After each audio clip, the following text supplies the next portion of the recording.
Zeal Education Society, redefining excellence. Hello and welcome all.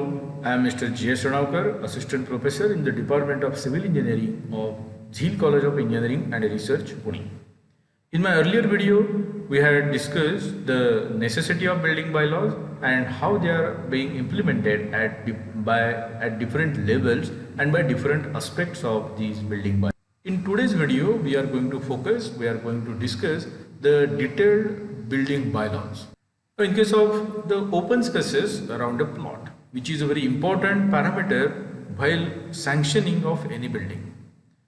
So apart from your building units, building dimensions, building height, room sizes, room heights, these spaces or open spaces around the building are very important. The exterior open spaces for street width less than 7.5 meter, the minimum frontage is 5 meter from the center line of the street. Here the point you have to note that the distance being measured is from the center line of the road. So in case of the streets with less than 7.5 meter, the minimum frontage is 5 meter. So at least 5 meter you have to leave it. And from the rest of the sides, means rear and left and right margins must be 1.5 meter.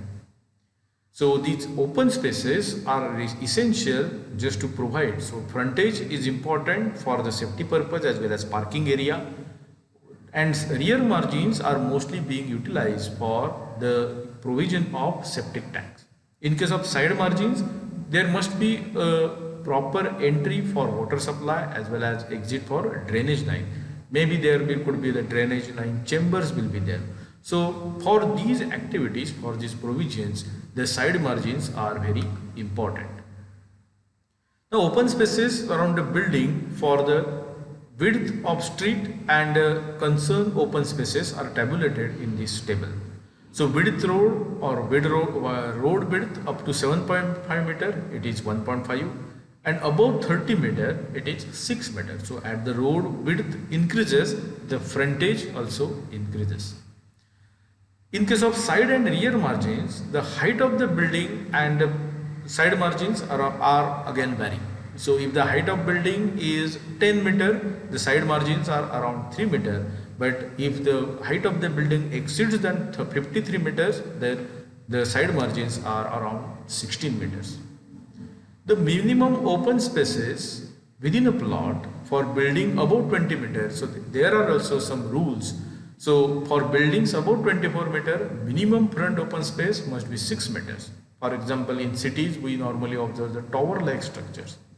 So for the height of the building up to 24 meter, the open spaces at ground level must be 6 meter, and interior open spaces means it may be the inner or outer courtyard. So width must be 3 meter or 2.4 meter respectively. Now with reference to the type of building, so as we have discussed earlier, our building types are totally depend on the utility.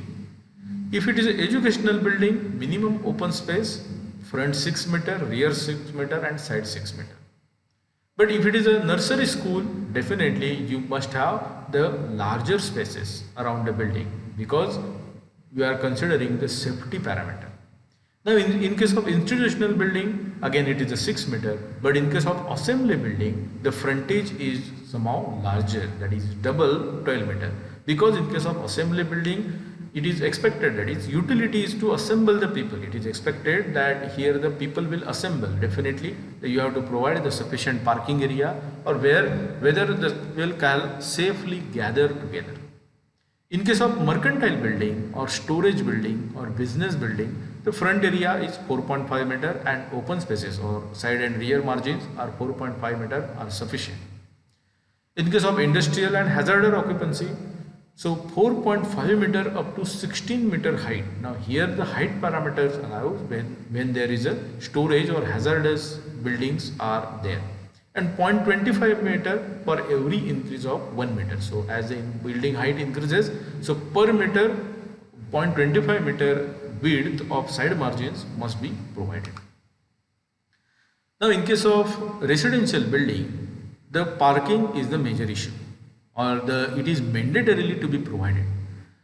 So car parking is, or in case of two-wheeler parking or three-wheeler parking, they do not occupy larger space. But car parking, as it is, our owner also are very possessive about their covered parking or safe parking area.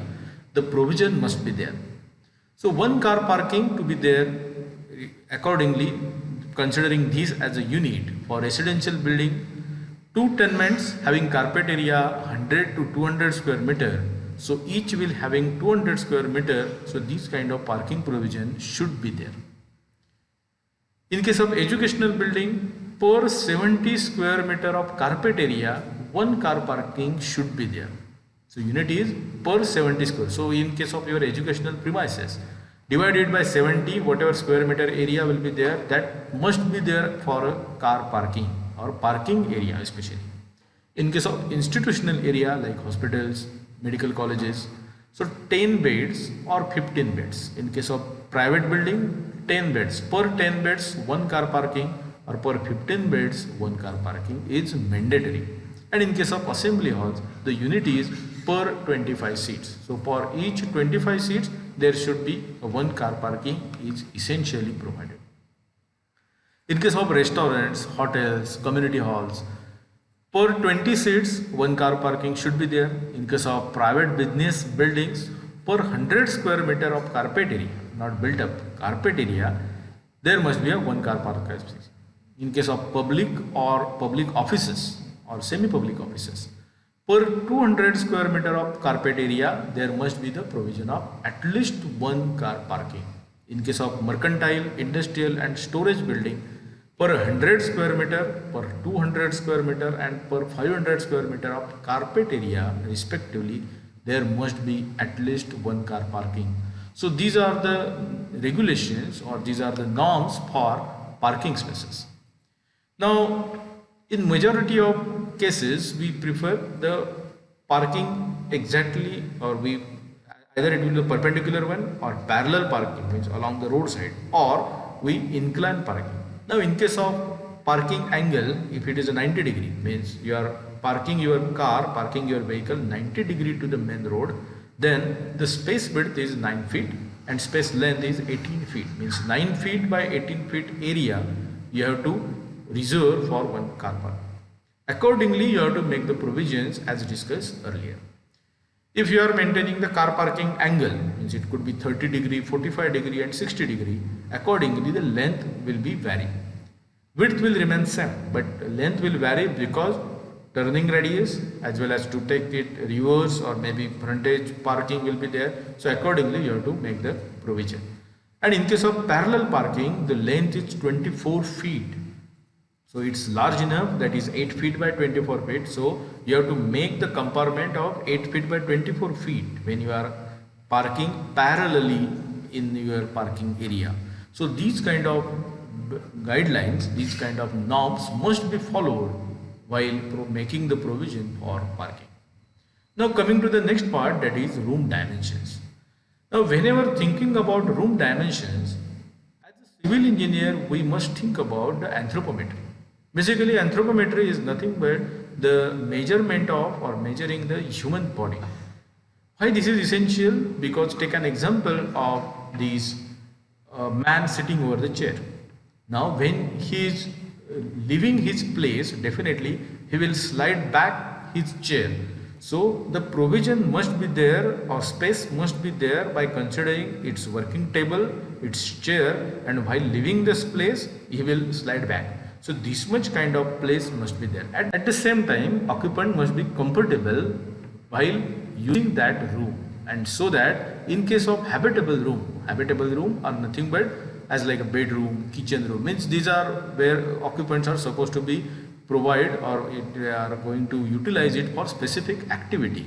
So in such circumstances you have to think about the dimensions of that user.